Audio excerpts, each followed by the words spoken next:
Well, first of all, I will make a proper introduction. Ladies and gentlemen, friends of GameWorld.gr, people from YouTube that are listening that, and Ubisoft fans, I'm here with Aymar Azaizia. He's one of the developers of Assassin's Creed Revelations, when we're here to make some questions to him and grab any possible juicy informations about the next part of the series that's about to come. Nice to have you here, Aymar. Hi, glad to be here. So, another part of Assassin's Creed, and from what I heard, this is the last part of Ezio's story.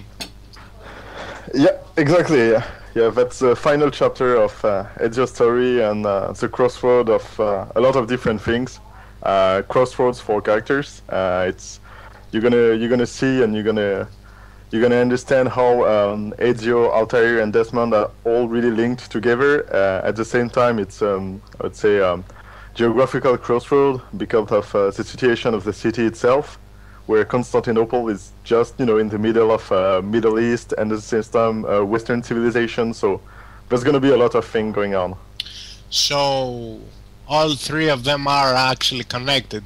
People were doing these questions. I mean, you go from Altair, you suddenly find a guy in the future that goes back and gets in and becomes Ezio himself, and then it's something in the DNA. I mean, Animus doesn't work by itself, putting random memories.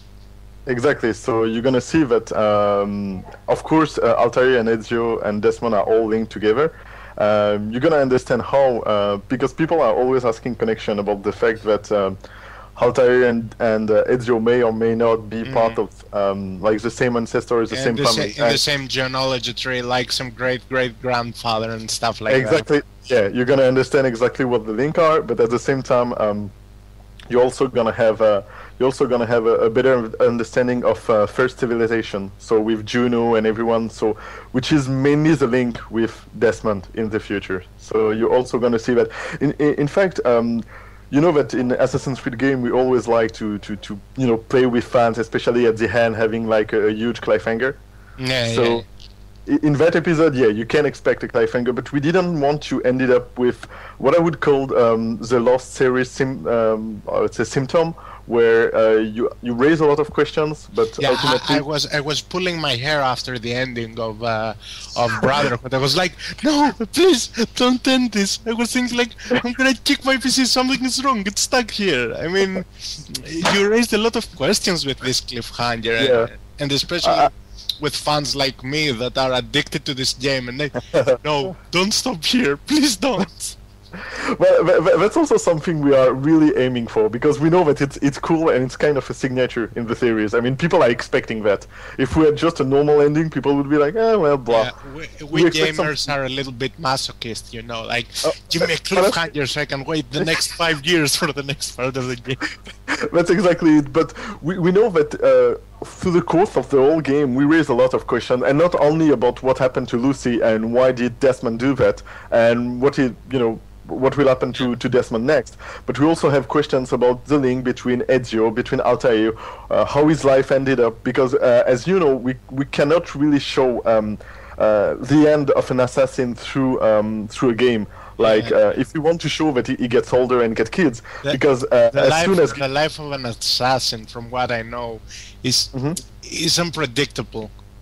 No. Especially the part when he decides to retire, and as I saw in the trailer of Embers, which was quite touching. Exactly. Oh, it's amazing. I mean, you're gonna see with Embers, but it's one of the way we solve that.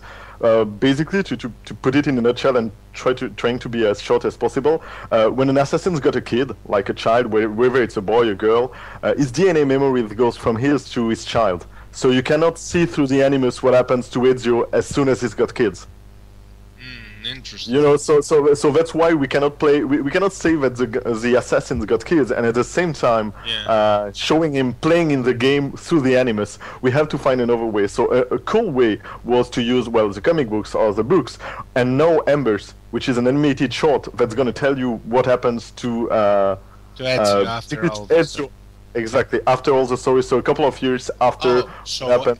Embers is after Revelations.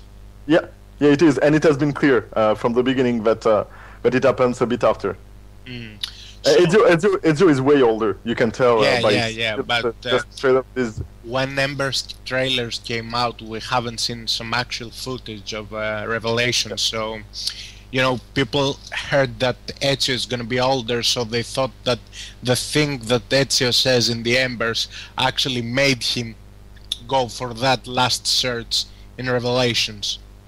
But there's a connection. No, yeah. So, now, this is more of a classic question. It comes from the chief editor from our side, Manos. It's about the gameplay time. How much, in average, the players are gonna spend time the whole game. Gaming-wise, the whole story, it's gonna be huge, it's gonna be medium, because from what you said, considering this is the ending of Ezio's story, I suppose, and plus we have Altair gameplay, it's gonna be quite big. It's gonna be big, but I think it's gonna be comparable to what you've seen in other Assassin's Creed. I would say that length-wise, probably AC1 was mainly the shortest. And then with AC2 and Brotherhood, depending on if you're just focusing on the main story or playing, like side mission, you can play up to, something around. It's still gonna be around 20 hours if you're focusing just on the main story, but it could be like. It's gonna have side missions like in Brotherhood. Oh yeah. But Leonardo da Vinci, Exactly, you're gonna have side mission. Thing that has changed is the way we did side mission and the way we are introducing them. So you'll notice that there's a lot of more, I would say, cinematic twist to every single mission we are giving. So it won't be only having a cinematic before the mission, and at the end you're gonna have element that's gonna twist and change during the course of the mission, like things exploding. The side missions are going to work alongside the story of the game. It's not gonna be like it was in Brotherhood. Most of those missions were separated. I mean, personally, I first finished the game and then I started doing Leonardo's chain quests. Okay, Totally irrelevant. Well, you're gonna have a mix, but I think that the way they work right now are a bit stronger, and I think we put more emphasis on them, so they are more meaningful to characters.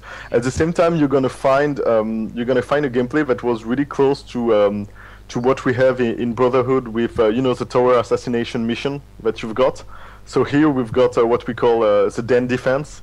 And it works a bit like Brotherhood, but it has been like upgraded in every single way possible. So the assassination are a bit more tricky. At the same time, you have a whole thing to deal with. Like you can basically handle those dens once they belong to the assassin. You can put someone in it in order to take care of what is happening around the surrounding. So the Brotherhood of the Assassin still exists in Revelation. Oh yeah. The Brotherhood still exists. In fact, there's going to be like.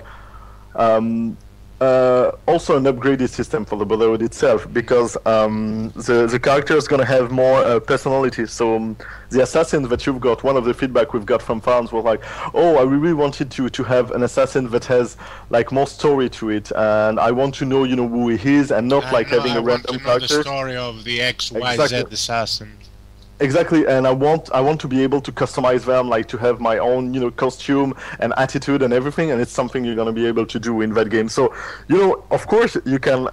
You're not forced to play with the Brotherhood, or you're not forced to get deep into that system. But if you choose to, you're gonna see that it's way more rewarding, and I think the way it works is a bit more fluid. So, I mean, ultimately, it's one of the strongest Assassin's Creed we've got so far. And story-wise, it's probably the best we've seen up till now.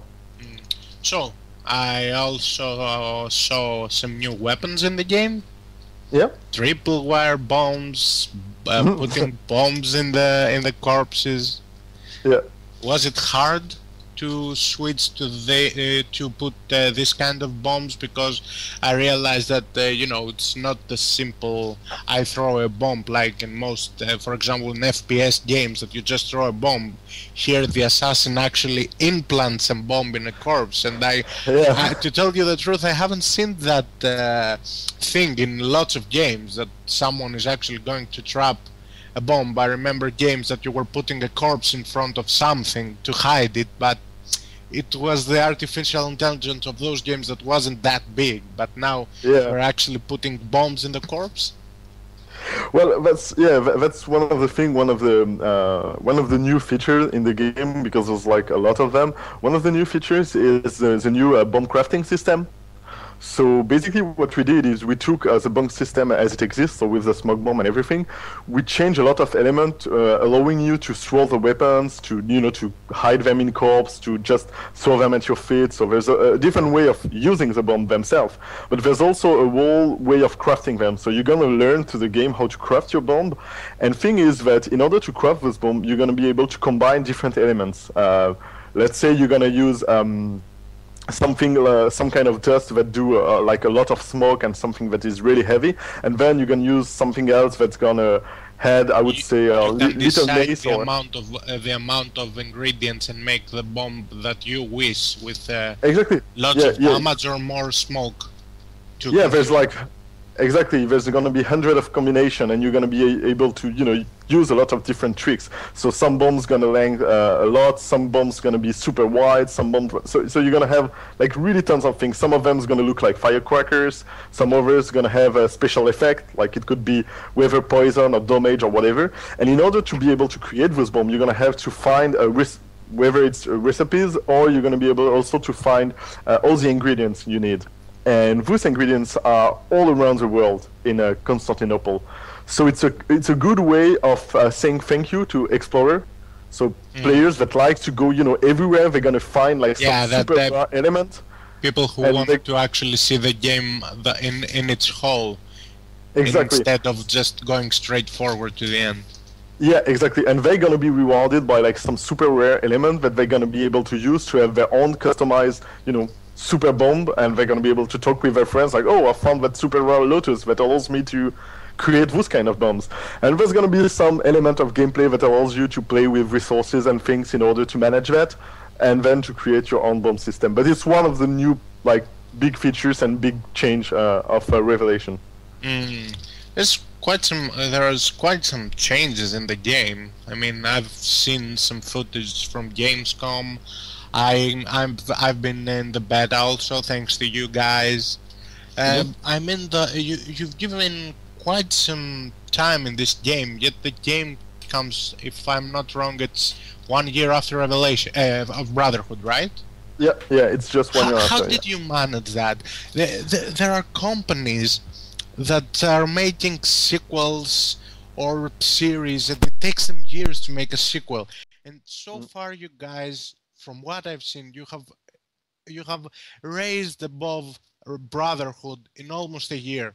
Was that planned, the Revelation? I mean, we all know that some games have an original plan. I mean, they're saying we're making this game, it's gonna take 10 more games in the series, and we're gonna release it then. Was Revelations an inspiration, or considering the cliffhanger you already had that part in your head when Brotherhood finished? That's a really good question. In fact, it's a bit of a mix. Story-wise, we have a whole team that I'm working with, which is called Assassin's Creed Brand Team. And our main focus, we're not only working on one game, we are working on everything that touches Assassin's Creed background universe. So whether it's working on an encyclopedia, on comic books, on series. So story-wise, we know exactly where we want to be in a couple of years. We know exactly what's going to happen, what kind of assassins you're going to play. We already know that. We still have a lot of elements we can play with. What we did with Revelation is that we have a super strong feedback from the community about Ezio, about wanting to know exactly how it's gonna end, and we know exactly what we want to do with Desmond. So we're like, okay, we will be able to create another episode because we have lots of the story and elements in our hands. So what we did So is, you're listening the people. That's oh yeah, a quite lot. good. Yeah, we're listening and paying a lot of attention, and that's why we are tweaking and changing a lot of things. That's why the combat system has evolved the way it has evolved. That's why we added some new features like the hook blade and tripwire and everything in order to make the navigation even more fluid. I We have change. Yeah. sorry for interrupting. I have to agree that the hook blade is 100% fan service, mate. I mean, when I saw the hook blade in Assassin's Creed, I was like, I knew this was coming. I mean, it's a fan Well, service item. You have to admit that.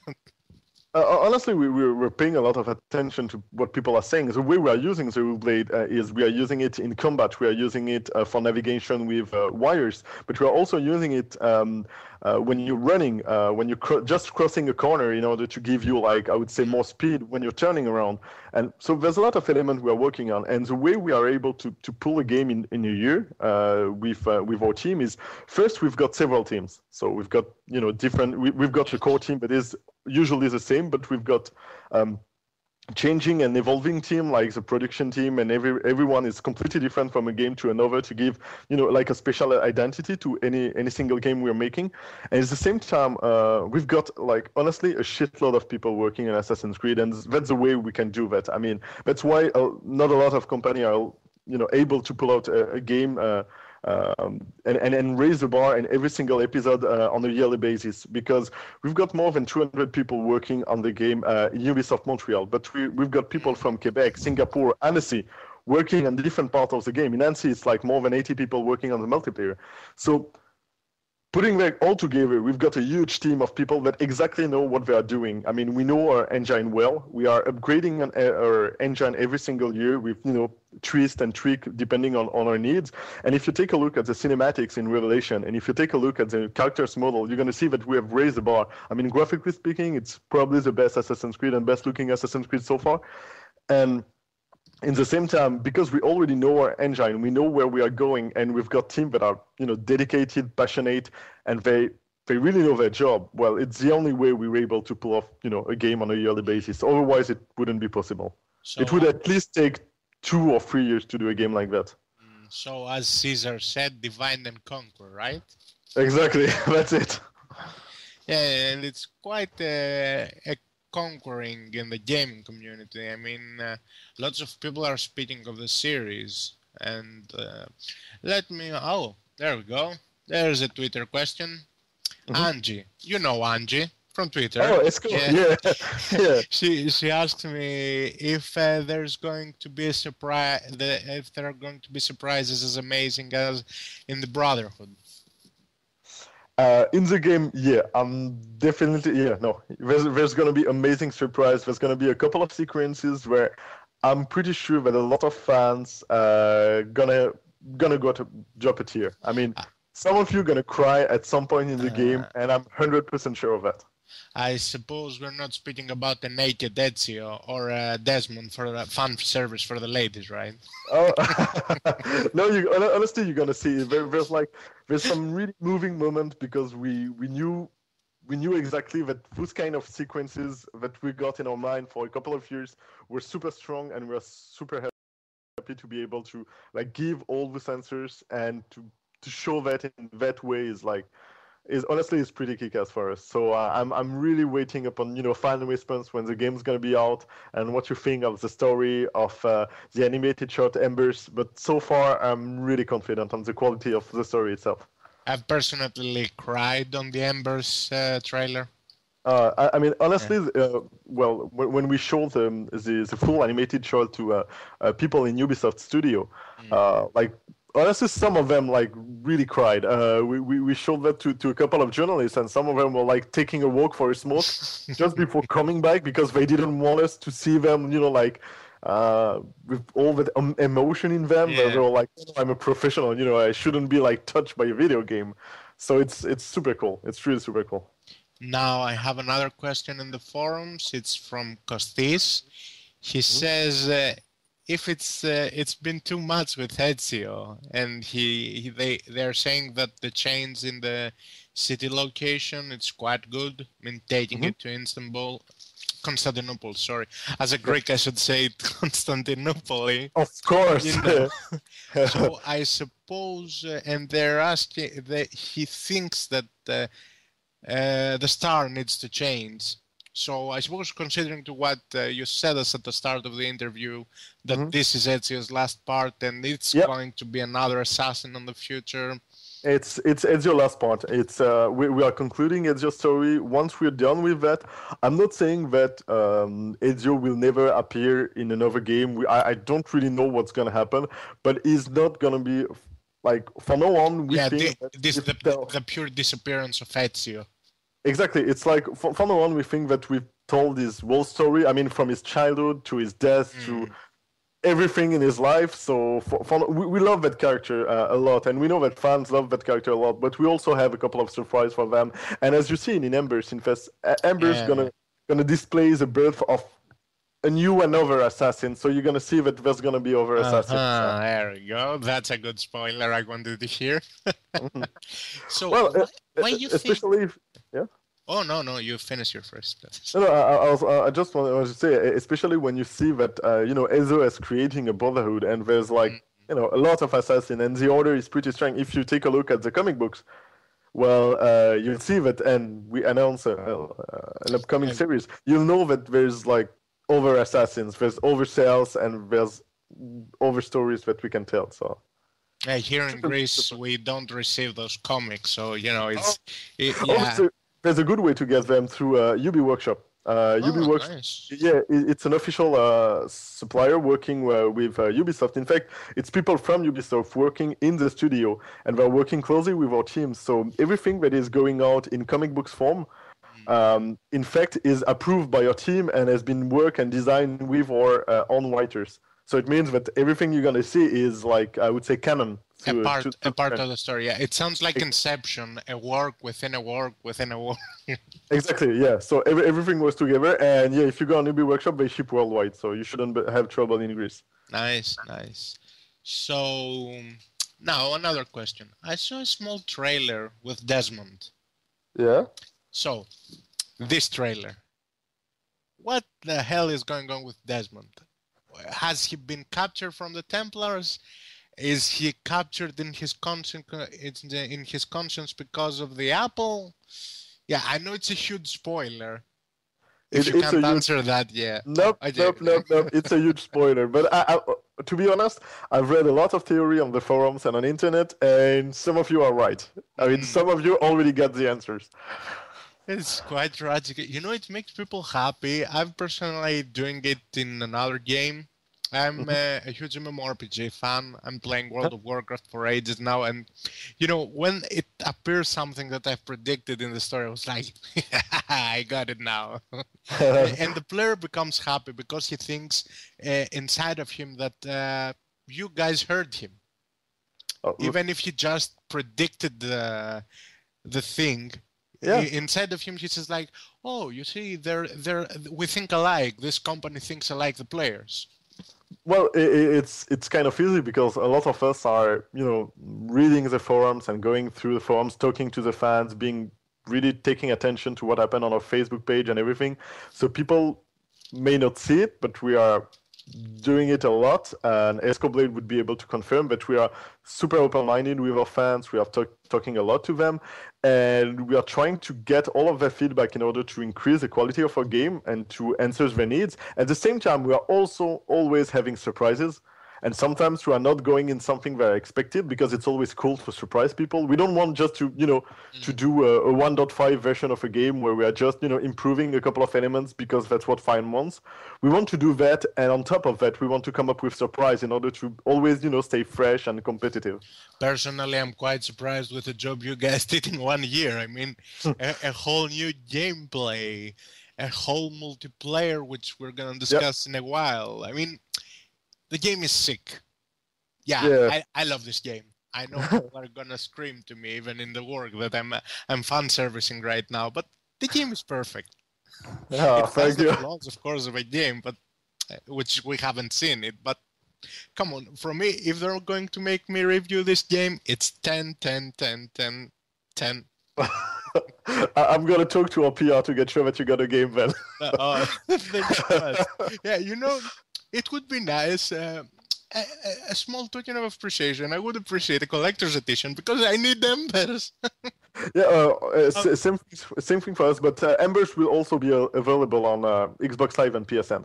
Nice. Yeah, but I'm a PC fan. Oh, yeah. There's a question. Yeah. Okay. I've played the game I've been playing the series in PC. Mm-hmm. Now with the beta, I've tried to play the game in PSN. Okay. You have to realize that people were laughing to me. Oh, because of the console. Yeah. The whole difference. How do you guys manage to have such a successful bonding between the PlayStation game and the PC version? I mean, it's clearly easier for combos to be done in PlayStation, considering in PlayStation you have like 2, 4, 6, 8, 12 buttons in total that you can do combos. How can you make it so the players that are buying the computer version won't have problem with that? You know what I mean? I mean, yeah. You're making such a delicate combination. How do you succeed on that? Well, thing is that we are working on a separate PC version where basically we are using all the content that we've got and created for the main IP, which could be console-based, PC-based, or whatever. And then we are having specific input elements, like for the PC, of course, we're spending a lot of time in order to get sure that it's playable and enjoyable on the keyboard, and we are trying to find a way to make it as enjoyable and as pleasant on console. So it's really a question of things that you like to do. PC is also supporting, a console pad. You can also play with your 360 pad. And so, from me, for instance, when I'm playing an FPS or MMORPG or RTS or whatever on PC, I'm always playing keyboard mouse. Mm-hmm. But whenever I'm playing an adventure game, whether it's Tomb Raider-like or it's Assassin's Creed, or I'm playing on a pad, even if I'm playing on PC, because I feel and I think it's more natural. But I've seen a lot of people, especially when I was in Germany displaying the game at Gamescom. There were a lot of guys and journalists playing on PC. They're really hardcore PC fans, and I noticed that some of them really got trouble playing with a pad because they're not used to. But when you gave them a keyboard, it's like poof, suddenly it's magic. They're like playing like crazy altogether. So believe me, you didn't want to listen the comments I was getting when I was playing Chaser in beta. Well, it's something you have to learn, but don't worry, you're gonna have a neat PC version. Yeah, thank God. So now another question. I did this question in Gabe when he was in Gamescom. I think he was doing the live coverage through YouTube. He was getting some questions. I've gotten some questions from there, which I gave you. Now it's my question. This is a personal question. Okay. I clearly heard the Greek word malaka at some point of the demo that you were saying at Gamescom. Is it what I heard, or I didn't hear it right? No, it's probably that you heard it right. He was laughing. It was like, did you say malaka? Yeah. Yeah, I know that this word has become worldwide nowadays, but I wasn't expecting. But considering the fact that Constantinopolis is still Constantinopolis and not Istanbul. So, in fact, it's something you can notice in every single Assassin's Creed game. If you take a look at whether it's Brotherhood or AC2, you're going to see that people are talking in their native tongues. So in AC Brotherhood, for example, we've got a French character that is speaking in French. Are you that guy? No. He's got a strong Quebecois accent. I mean, like French Canadian accent. I've got what they call international French accent. So no. It would have been fun too. Yeah, every developer wants to voice a game. Yeah, I personally want to dub every single anime in Greek and then with the main character in person also. No, that's sometimes we're doing this kind of things. Like we're having some, in games or stuff like that. But usually for everything that comes to dubbing our games, we are working with just international professional. And one of the things we were saying about AC2, and it's something you may give it a try if you want, is switching the game in its native tongue. So if you want, you can play the game in Italian and having subtitles, and it feels really cool. I mean, it feels really natural when you're playing the game, to hear everyone talking in Yeah, Italian. it's like the movies that you prefer to watch them with subtitles, and in animes that you prefer to watch them in Japanese and with Of course, English yeah. subtitles instead of listening to the weird. If I've got a choice for an anime between Japanese and American, of course I'm gonna go for the Japanese version. So now a spoilers last request question. What about Greece? What You about have Chris? you have been hinted Greece in Brotherhood Hmm. due to the connection with Rome. You Yeah, have been quite oftenly mentioned Greece in Revelations also yeah. in Constantinople. Is any of the future parts going to be in Greece? I mean, are we going to see the the next assassin visiting Greece? I mean, there have been stories about Templars here in Greece. Of course, yeah. In Malta and Greece, yeah. Yeah, these are cities that you could make a game itself, especially considering that Greece has the gods, Hmm. everything. Yeah. Could you actually have a part of an assassin visiting Greece, for example? So I think there's two different questions. One of them is, will I spoil any game by telling you that something's gonna happen in Greece? No, of course I won't spoil anything. Is it something we can think of or we can manage? Yeah, Then I would say yes, definitely, because as you always, have Assassin's already Creed, done that. and, I and, got and, it. and I mean, yeah, and Assassin's Creed is focusing on, like I would say, key or pivotal a moment in the history of mankind. And of course, I mean, Greece has, is an amazing civilization. We've got like tons of stories to tell. We've got like huge moment of historical, I would say, tweak and change and balance in the universe of that we know of today. I mean, so thing is, thinking of something in Greece is definitely something we can do. I mean, we've got a French comic books, which is only, I think, available in French right now, with an assassin named Eculus, and it's in ancient Roma. So we are really talking about, gladiator and stuff like that. So Nice. thinking of something that could happen in Greece, of course. I mean, it's not something that is close, and people are coming with tons of crazy idea, Yeah, about yeah. like they want like a ninja assassin because they love anime and Things Tenchu, assassin. and they want ninjas. Mm. But we've been through Russia with the comic books. I mean, we don't have any limits. The cool thing is Assassin's Creed, which is surprisingly enough, even for us developers, is probably one or the only brand that is using the real world and historical moments as a playground. You don't see a lot of games that are going through Renaissance in Italy, that are going Yeah, through yeah. the First Indeed. Crusade. It's Yeah, not something you see often. that's what I wanted to ask.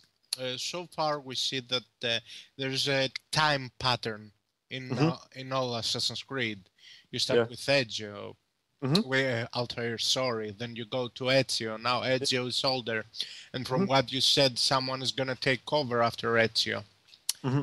At what age, I mean, chronologically, you think Okay. that the Assassin's Creed can reach its peak? I mean, I personally can think of Assassins in 2300, but then the Hmm. whole game loses its matter, unless it's a grand Yeah. plan that you Well, already have. no, for now on, in fact, thing is a bit different. I would say that story-wise, Assassin's Creed is with Desmond is, if you check at the date, you're gonna see that it's like more of a contemporary game. Like it's a lot of things are happening in 2012, 2011 in the game. Yeah, yeah, yeah. So we won't go over that. Like for no one, we don't have plan to go in the future that doesn't exist. Mhm. Um, So talking we about can the say that, that's not a spoiler question, that's an Mhm. assumption. Yeah. The whole Assassin's Creed as a game might end on 2012. Well, or you can consider that it's a start because it's all starting with Desmond. So what I'm just saying is that for now on, our connection has been the future. So it has been Desmond.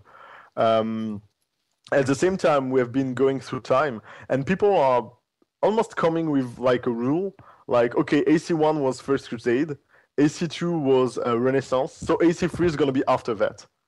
Which is kind of fun because we've released game, but meanwhile we have released comic books that are going, far in the future. Going to, So and people can want to see something that might happen. They should put a look in those comics. Exactly, and for what we're doing right now is we are going back and forth because the whole plot is still. Battling for the piece of Eden. Desmond trying to find what the Templars and Abstergo are really hiding. And meanwhile, in order to do so and to find the pieces of Eden, they are retrieving ancestors' memory. We are not saying that it's like the most recent ancestors that matters. It's like every ancestors. If we want, we can go back to, I don't know, like 200 after Christ, or we can go into China, or we can go into, whatever location we like. Just keep the era of the assassin, but just switch the location. Exactly. So it could fit. Yeah, but the whole game, considering since Ezio created the Brotherhood can have branches everywhere. So exactly, yeah. And when Ezio created the Brotherhood, in fact, he didn't create the Brotherhood. He raises the Brotherhood again because assassins were already existing. I mean, his uncle Mario and a lot of people were already assassins. Indeed. So it just created a new order, a new brotherhood. But till then, Assassins has always survived. So you can pretty much expect things going on with other assassins. Machiavelli was an assassin. You don't know what happens to his son, grandson, or whatever. So. Oh, these are good things. There's like hundreds of assassins that we've talked about. So, and even with Altair, if you take a look, I would recommend reading this a book that we've just released that has been written by Oliver Bowden and called The Secret Crusade, and it's talking about Altair and there's a link with Niccolo Polo, the father of Marco Polo. That will reveal some of the secrets of the story of Altair and how it's connected to Brotherhood. And I would recommend reading it because that has also been approved by our writers team. And there's going to be elements that's going to explain, before the game is even released, what kind of connection you can expect between Altair and Ezio. So you're telling me that Revelations is like the first Avenger, Captain America. I went and saw the movie yesterday, and I saw so many connections with the current, the current movies, like that the father of Tony Stark was held and killed Captain America. Super soldier, and in the end you've got a hint at Loki being there, so you've got a hint of Thor, so you've got it was the first hint in. Let me remember which Avenger was it. It's in Iron Man 2 that they find the Thor's hammer, and after in the ending of Thor, you saw Loki finding the hexagon crystal that Red Skull had hidden. Yeah, and in the end of Captain America, you see. You're supposed to see the first trailer of the Avenger. I don't know if you've seen it. No, I haven't seen it, but let's not say it because, people might tell us, I wanted to see Captain America and you spoiled it for us. We're not spoiling anything. After the credits, you have to stay because there's going to be the first trailer of the Avenger. Yeah, that's the problem. I stayed after that the movie, and the Greek theaters didn't put it. Fuck, come on. Yeah, I was waiting for 15 minutes. I saw them starting gathering the popcorns, and all this stuff, and I was like, where's the trailer? Oh god! But that's you're probably good. Check on YouTube after the movie. What else? So, and now let's go to my favorite part, the one that I suck so much in PlayStation Network, but I'm probably gonna roll on a computer. Multiplayer. Okay. Huge changes, new modes. I've actually written reviews about these modes. Oh, cool. Was it the feedback that made you do all these changes, or you had them planned considering that you were expecting to see how the Brotherhood was going to succeed in the multiplayer? Okay. Well, a big stuff, a lot of thing. Of course, we were already after releasing Brotherhood. What I told to the community, and we were pretty clear with that, is that we wanted to try a lot of things. So we released several free DLC with new mods, new maps, in order to see. Basically, it was a test for us. We wanted to see what kind of stuff players wanted to play, and I'm not talking about multiplayer players, so people that are playing only FPS or sports game. We were coming with something fresh and new, and we wanted to see what kind of stuff were working for us or not. So we took a lot of time listening to feedbacks, checking our data, because we've got a lot of metrics about what people are playing, how they are playing with mods, etc. We're talking with some of the people that we are calling between ourselves VIPs, so people like Esco and all the gang. We're talking a lot with those guys, gathering that feedback, and at the same time we're working on improving the game. So we've seen what we're working, what kind of stuff players wanted to have, and we get back on the design board and headed up like new mods, new characters. We changed some of the element in the game. So I would say that talking about content, of course there's going to be new map, of course, and we've worked a lot on Three wonderful maps, new Thanks heroes. A lot. And and you're going to see that there's even more map than that. There's going to be, of course, new heroes. All the heroes are going to be fully customizable. And when I say that, I'm not talking about like level of upgrades that you're going to have, but you're going to be able to play with different body parts. So you're going to be able to change your hat, your mask, your arm guard, your breastplate, your emblems.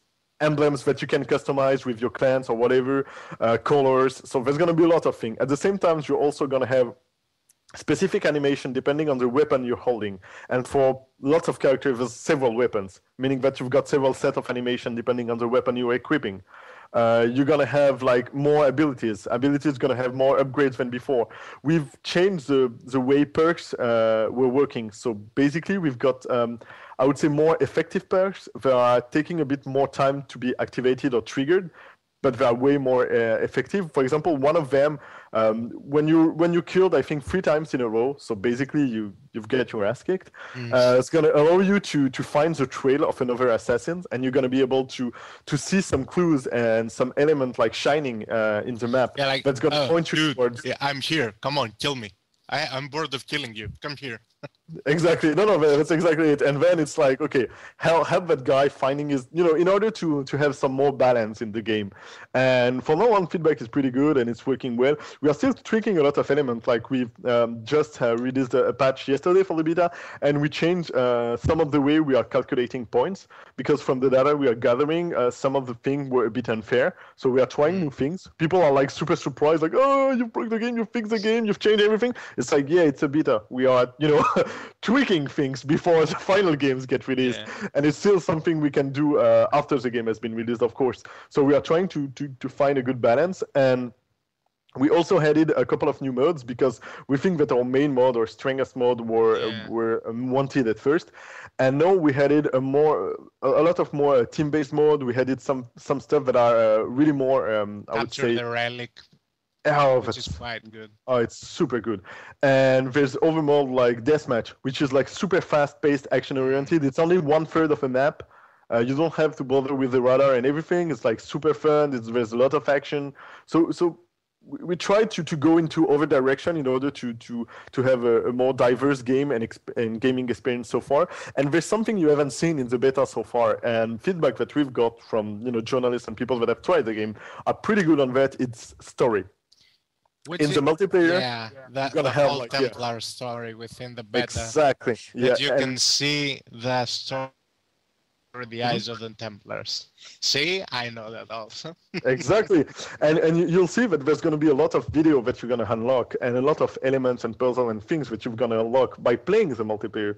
And we've spent a lot of time working on those video and secrets, and for the first time we're going to give you information about Abstergo Industries, because a lot of people know that Abstergo Industries is of course really linked with the Templars, but we didn't share a lot of information about the Templar itself. We've always been super cryptic. A lot of things about the Assassins, the way they work, but you don't really know nothing about the Templar. Exactly. You don't know what their plan is, because I love having fun with that idea, which is my personal opinion that I'm gonna express, and I'm not talking on behalf of the team or whatever.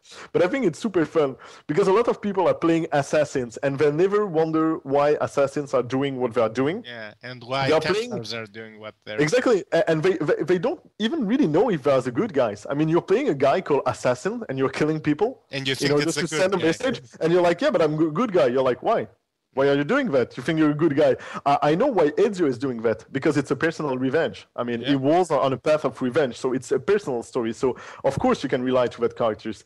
Altair, you can understand some part of the thing, but at the same time, it's like, a war machine, super driven, and it was about, trying to find the truth. But at the same time, what he was being an assassin before was kind of, foggy. You don't really know exactly what's going on.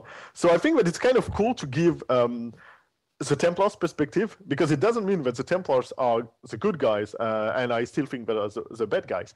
But it's cool to have that point of view in order to understand why they are doing that. That's quite I think it gives more depth to the whole thing. So a lot of people were surprised by the quantity of story and things that we've given out. So I would recommend definitely trying to, get all through the 50 levels of multiplayer in order to unlock everything. It could be fine to be Assassin's Creed The Templar Strikes Back.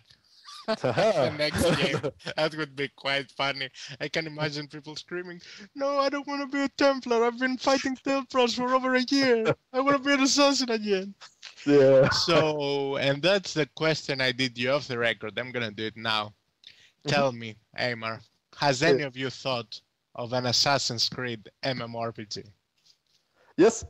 Oh. No, yes. We have considered every Assassin's Creed thing you can ever imagine. So yeah, MMORPG, not really racing game, but apart from racing game, of course. Racing game. Of course, apart from that, we've been thinking to a lot of different, ways to expand the game. Yeah, to expand the game and to expand the thing, and it could be something interesting. But honestly, it's not super easy to come out with an MMORPG, especially on that market, which is like super coded. And at the same time, you have to find the right formula. You have to find something that works. And one of the things that really works with the Assassin's Creed franchise is the ability to be able to jump from a time period to another, to play different and you assassins. don't want to become repeatedly. I mean, considering that this is going to be an assassin, it's going to be a knight from Templars. I mean, I thought two classes, but in the end, you're going to have the assassin that's going to perform the same combos. Even even for example, in World of Warcraft, that's the most successful MMORPG, you still see the same rotation from characters doing the same thing. You've doing it on Assassin's Creed. The guy is going to tell you, why should I pay a monthly subscription when I can just buy the single player game and play it myself?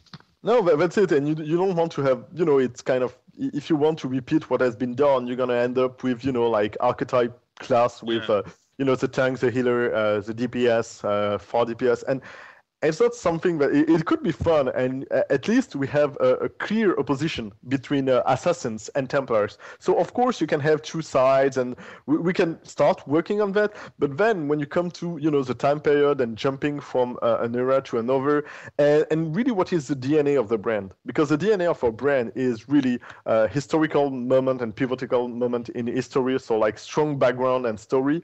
We've got navigation. And it's super hard in an RPG, MMORPG, to have this kind of navigation, being able to run on rooftops and do crazy stuff and everything. And heading on top of that, our fighting and combat system, but would have to be completely different if you consider co-op or multiplayer. And also I'm trying to think, what kind of servers would you guys need to have to hold millions of assassins doing this stuff? I mean, the technical side, even if it's like super complicated, is probably the easiest task we're gonna have to deal with. And then, because we want to have like really strong story and things that are really taking you and driving you, we would need like an army of writers. We would work to, and even the world itself. It took a lot of time to do a city like Constantinople or Roma. Imagine of making the whole world map. It requires tons of assets and of people, level designer, level artists working on it in order to get sure that we are really close to reality. So it would be like a huge amount of work, and I'm not sure that it would be like something easy to do. I actually felt tired the way you said that. I personally felt tired without being in the brand itself. Yeah, and with the fact that we are working on a lot of different games at the same time, a lot of different projects, it's I won't say I will probably never say no to any kind of game. Like even like considering an Assassin's Creed fighting game with the multiplayer characters and stuff. Yeah, of course, sure. But for now on, it's not our main objective. It's not of core of expertise, and it's not something we are really, really, really looking into. It's something we are always curious about because, as yourself, we are all gamers and we love video games. And sometimes we're like, oh, it could be so cool to have that. Yeah. And realize that, especially because I'm production manager and stuff, you realize exactly. it's gonna have, and you're like, I'm not sure it's worth. Yeah, I personally would like to see an Ezio or Altair on League of Legends, for example, as a hero. Okay, that could be fun, yeah. Well, there is a hero that actually looks a bit like Ezio. It's the latest hero. It's called Talon. It's an assassin. I mean, if you see him, the way he dresses with the hood and some of his weapon, it has the blade of Ezio, and I was like, I actually bought it in the instant. I was like, this is my Ezio here. No, well, of course, with Assassin's Creed success, we've created like kind of a really iconic figure. And if you think about this, I mean, Assassin's Creed is not a really old brand. It's like 5-year-old for the public, and for us internally, we've been working, longer on that. So it's still, you can say that you've been working on that for 8 years, yet the game feels like it's been out for ages. Exactly, and when you see when you check on forums and everywhere, when you see a lot of people using Avatar as Altair or Ezio, so completely dressed with the white hood, the red belt, the hidden blade, there's like some really strong element and really iconic element about the brand, and a lot of people are saying that Altair or Ezio are some of the coolest video game character ever, and they've been out for like 5 or 6 years, and we've got like more than 2 million fans on Facebook, and you can check that there's a lot of games that don't have like more than 2 million fans. For example, Ezio has been out for 2 years now, and it's quite. I mean, so many people dressed like Ezio in Gamescom, for example, from the pictures I saw. No, of course, it's a really, really cool universe, and we are super proud of the success that we've got, and it's thanks to the fans, and that's why we are paying a lot of attention. That's why we are doing our best to please them and to surprise them, because without the fans we wouldn't be there. So it's like, for us it's super cool. For myself it's super weird because I'm a huge video game fan, and I've grown up playing like a shitload of games, and I've owned like tons of console. I'm still a hardcore player. And sometimes I don't realize, because people are like, oh, you work on Assassin's Creed, it's so cool. And for me, it's just my colleagues. It's just my colleagues when I'm working. Yeah, I know. It's way different to work on something than actually playing it. Yeah, it's super cool. I mean, and the video game props and video games people here in Montreal are super, super cool. We've got tons of cool studio. And I was talking like a bit before on Facebook with David Afosse, which is the producer of Deus Ex. And he was like, oh, we're going to have a Deus Ex event in Eidos. You just have to step by. You promised me you're going to bring some beer. So I'm going to come there with some beers. And he's going to give me a couple of games. So it's like, could you send me the tickets also, so I could come there and take an interview from him and drink some beers and maybe grab some games? Well, if you want, I can try to have you in touch with David. It's super cool. I wouldn't mind. The more people in the industry, considering my job, it's quite good. So, anything you would like to say to? Well, I know that this is probably going to YouTube and everyone's going to listen, but anything that you want to say to the Greek fans of the game? Well, I want to thank them, because thanks to you, I discovered, your website and all the community and how super active they were. And I know that we've got, fans around the world. Of course, but... Yeah, and I was really happy to see, how, super nice and super reactive and super excited you were about the game. So I'm pretty sure you're going to find a couple of surprise and word in the game that you're going to like to hear. Nice. There's also a couple of multiplayer characters that should please you that we're going to reveal. And so no, in a nutshell, I'm really glad we've been able to pull out this podcast, even if I only had one coffee, so I'm not really sure of what kind of stuff I've said so far. It's fine. It's It's fine. fine. Okay, that's cool. So no. Thank you for your time. Thank you for your patience, and thanks for all the fans for all the support you're giving us and all the love you're spreading. We recently received a book with tons of photos from fans that have been sent from France, I guess, and it was fans doing cosplay. So they sent this amazing book that they did themselves, and we just share it with the whole team, and we were super happy about that.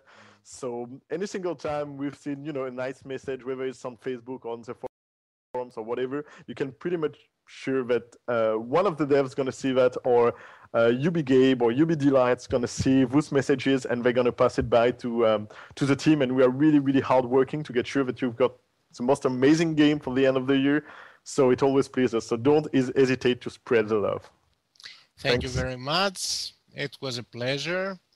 It was an honor, actually. I mean, this is my first big interview, and considering the person that I'm interviewing, this is quite an honor. I know this is the little fanboy that comes out of me. So thank you very much for spending your time. Thanks. We will discuss. We'll have your Twitter. We'll have your everything. You are awesome. Guys, I like to inform you that this guy answers all the time. I mean, there are other people who are working and they're like, yeah, okay, yeah, sure. Well, why not? This guy spent his morning giving us an interview. He's with one coffee. It was quite fine. You were quite sober, actually. So it's surprisingly enough. But I knew that I got an interview. Escoblade will tell you it's not always the case, but don't worry. If the crisis passes through Greece, I'm gonna come there. I'm gonna come to Canada, and we're gonna have an interview after beers. This is gonna be way more honestly, fun. if you came here, I would be really, really glad to have a couple of beers with you and hang out. There's no problem. I'm gonna have you a studio tour if you came here. Come on, don't do that to me. I need to find the Prime Minister of Greece and tell him to fix it. That part is your problem, but if you came here, you're gonna have a nice studio tour for sure. Thank you very much, Aymar. It's nice speaking with you. That's cool. Thanks.